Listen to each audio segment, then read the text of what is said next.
मादियान तक का सफर मिस्र से 8 दिन का था और हजरत मूसा अलैहिस्सलाम यही अकेले निकल पड़े, किसी को बताए बिना। रास्ते में वे बार बार अल्लाह रब्बुल आलमीन से दुआ करते रहे, हे अल्लाह मेरी रक्षा कर, मुझे रास्ता दिखा, हे अल्लाह मुझे सही रास्ता दिखा। हजरत मूसा अलैहिस्सलाम चलते चलते थक चुकी है। वे इतने थक गए थे कि उनके पैरों के नाखून तक गिर गए थे और उनके पास खाने के लिए कुछ भी नहीं था। वे 8 दिनों तक केवल पेड़ों की पत्तियां खाकर जिंदा रहे। ऐसे ही वे मादियान की ओर बढ़ते रहे, पर राह ही नहीं मिल रही थी। इसी बीच अल्लाह रब्बुल आलमीन ने हजरत जिब्राइल अलैहिस्सलाम को आदेश दिया, हे जिब्राइल मेरे नबी मूसा के पास जाओ और उन्हें सही रास्ता दिखाओ। हजरत जिब्राइल अलैहिस्सलाम ने फिर अदृश्य रूप में उनका मार्ग दिखाना शुरू किया और अल्लाह की मदद से हजरत मूसा अलैहिस्सलाम मादियान पहुंच गए। जब हजरत मूसा अलैहिस्सलाम मादियान पहुंचे तो वे बहुत थके हुए थे। उनका शरीर कमजोर हो चुका था। उन्होंने आराम करने के लिए एक पेड़ की छांव में बैठ गया। थोड़ी देर बाद उनकी नजर एक कुएं पर पड़ी। कई चरवाहे वहां से पानी निकालकर अपनी बकरियों और भेड़ों को पिला रहे थे।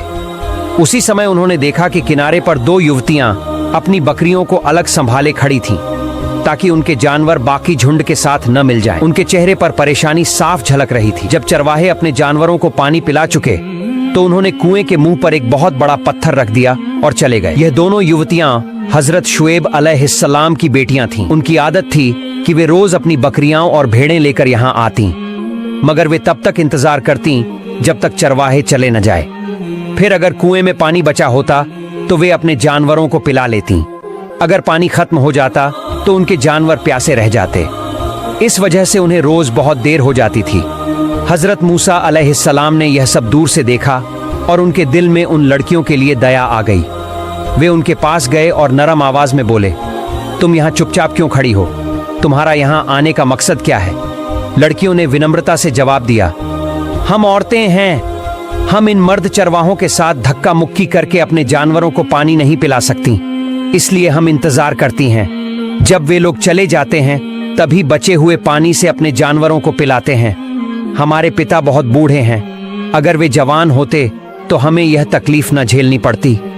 यह सुनकर हजरत मूसा अलैहिस्सलाम ने मुस्कुराते हुए कहा, अगर मैं तुम्हारे लिए कुएं का पत्थर हटा दूं और तुम्हारे जानवरों को ताज़ा पानी पिला दूं तो क्या तुम खुश हो जाओगी? लड़कियों ने हैरानी से देखा और बोली, यह तो मुमकिन नहीं है। कुएं के मुंह पर रखा यह पत्थर बहुत बड़ा है, इसे हटाने के लिए 10 लोगों की जरूरत पड़ती है और आप अकेले यह कैसे कर सकते हैं? तफसीर कुर्तबी में भी लिखा है कि उस कुएं का पत्थर उठाने के लिए 10 आदमियों की ताकत चाहिए होती थी। हजरत मूसा अलैहिस्सलाम उस समय बहुत भूखे और थके हुए थे, लेकिन अल्लाह की नाम लेकर उन्होंने आसानी से कुएं के मुंह पर रखा भारी पत्थर हटा दिया। यह देखकर दोनों लड़कियां दंग रह गईं। उन्होंने तुरंत अपनी बकरियों को ताजा पानी पिलाया और जल्दी जल्दी घर चली गईं। इस बीच हजरत मूसा अलैहिस्सलाम फिर उसी पेड़ की छांव में बैठकर आराम करने लगे। भूख इतनी तेज थी कि पेट पीठ से लग गया था। 8 दिनों से वे केवल पेड़ों की पत्तियां खा रहे थे, जिससे उनका चेहरा पीला पड़ गया था। तब उन्होंने हाथ उठाकर दुआ की, ऐ अल्लाह, मैं तेरी रहमत का मोहताज हूं, तू मेरी मदद कर। उल्मा बताते हैं कि इस दुआ में हजरत मूसा अलैहिस्सलाम ने खाना मांगा और अल्लाह ने उनकी दुआ कबूल की। उधर हजरत शुएब अलैहिस्सलाम की दोनों बेटियां आज पहले से बहुत जल्दी घर लौट आईं।